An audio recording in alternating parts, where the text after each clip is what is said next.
Good evening, class. This is the second of our three videos. This one's about post-war America and an individual's economic story. So for this, I chose to speak about my father. And here's a picture of my dad and my granddad.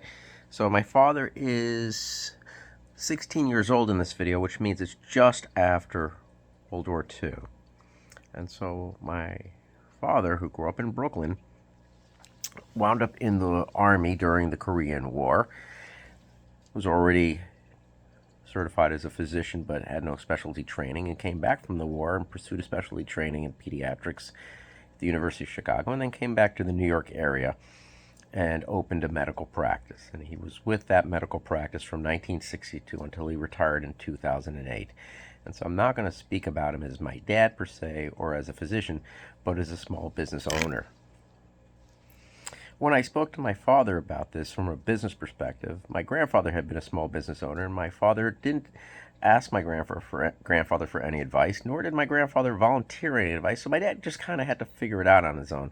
The late 50s, early 60s in suburbia America is the golden age of small business ownership, especially because the tax codes at the time were favorable towards small business owners. My dad was the third of three doctors in a practice that already had a start in the town of White Plains, New York. White Plains, New York, known most famously for being one of the major turning point battles in the American Revolution. And my father describes some of the advantages of opening a business in the early 60s, especially a pediatric practice. One is the location was advantageous. They were in the center of the county, right by the exit of the highway that goes east to west, west to east, which gave them a lot of access for clients who wanted to pursue my father's specialty in pediatrics. And a lot of it spread word of mouth. There was no advertising budget for my father to promote the business. There were no billboards at the time. There was no socialized medicine. It was just if you did a good job, word spread that you were somebody who could be trusted.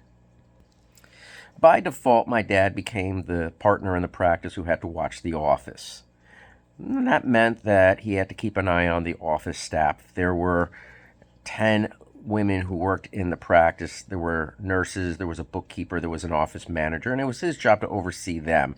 He said that what gave him training to do this was when he was in the Army, he worked as the head medical personnel for a battalion group. And as a captain, you were given certain responsibilities, and his medical training reflected his military training. It gave him a sense of sequence and order and organization and discipline, and a certain general understanding of how to deal with many different people of different backgrounds. Because when my father was in the service, it wasn't one homogenous group.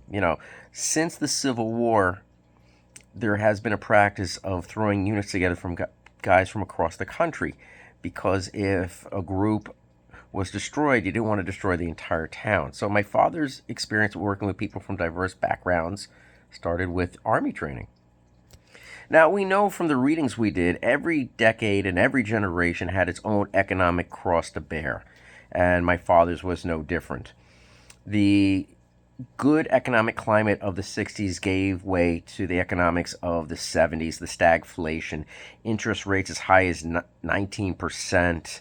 So if you had money in the bank, you were doing well. But if you needed to borrow money, that was not a good time. And my father was able to manage the business of the practice really just by carefully managing how the process of the market was. Is this a good time to expand the practice? Do we want to borrow money? Do we want to pay down loans quicker? Do we want to pay off the mortgage quicker? Is the mortgage a variable rate? Are we locked in at a specific rate that we can afford? Can our clients afford us to raise our rates?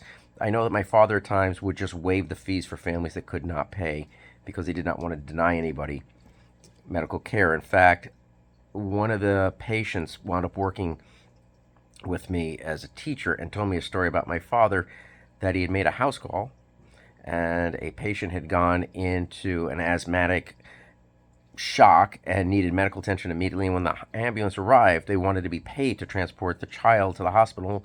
And the first thing my father did was open his wallet and take out as much cash as he had to try to get them to get the child there. He didn't worry about the economics of it as much as he worried about, as the Hippocratic Oath says, don't do harm to your patients.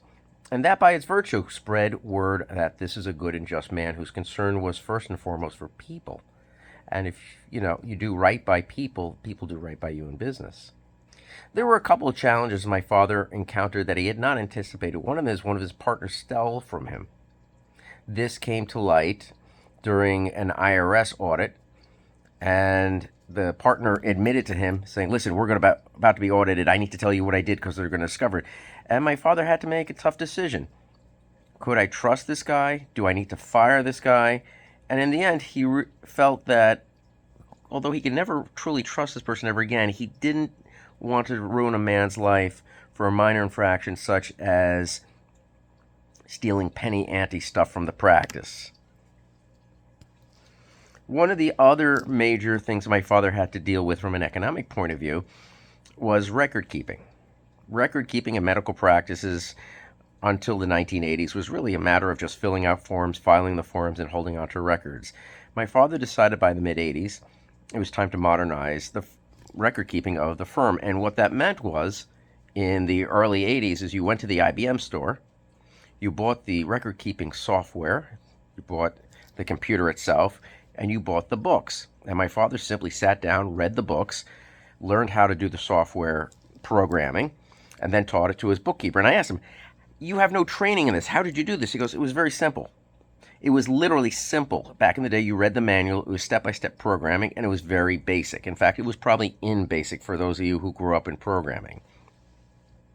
I asked my father if he ever had to deal with any economic fallouts from the practice. He said, no, word of mouth sustained us, but he did catch a employee he was trying to turn people away from the practice who were dissuading people from coming in for checkups, and he fired her on the spot. He just simply said, "You're gone." You can't have an employee who's not loyal to your business. That poisons the business. And the fact that my father gave a living wage increase annually to his employees to make sure that they didn't have to worry about money meant that they took care of him, and that took care of the business. And in the 40 plus years that he ran that practice in White Plains, he had almost zero turnover. People left the practice if they either passed away, as one person did, or they got married and moved away. His economic sense of penny wise, pound foolish, take care of your employees, take care of their financial needs, they take care of you, sustained the practice, meant he didn't have to worry about people hiding things from him. He knew that his employees would do their very best to take care of the patients, and that took care of the business. The final economic issue for my father was, well, there were two of them. One of them was they were paying into a pension system. And the pension system meant that every year annually they had to put away a certain amount of their earnings into the pension. But at times it meant that my father was actually short on cash. And I said, well, what did you do? Took out a second mortgage. Now, remember what I said. Mortgage rates at the end of the 70s was 19%. And it essentially came down to 12%. But it meant borrowing, and it was costing you money. But he had to make the decision that the alternative was just to default on this retirement system. So he had to take out loans to cost him money he didn't want to have to spend. The final economic decision for my father was when to retire. He realized when he turned 72, he had a heart attack. It thankfully wasn't fatal, but it slowed him down. And 2 years later, he said, I can't keep up with the full-time process of seeing 30 patients a day. He said to his partners, I want to go part-time.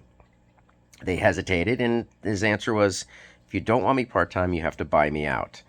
So what it means being bought out of our practice is they had to buy him out of any loans to the building, any accounts that were not paid out, and they had to totally divest him of any ownership of the practice, which wound up being in his favor because this was the spring of 2008. We all remember what happened to the economy in the fall of 2008. As a result, the practice shrank and eventually got bought out by one of the big medical corporate entities. So my father feels fortunate to have been a small business owner at a time when the environment was friendly towards small business owners. The tax codes were advantageous to small business owners, and he was able to do good. And the simple approach to, if you take care of your clients take care of you, the business will grow exponentially just by the virtue of the fact that you do an honest day's work. Thank you.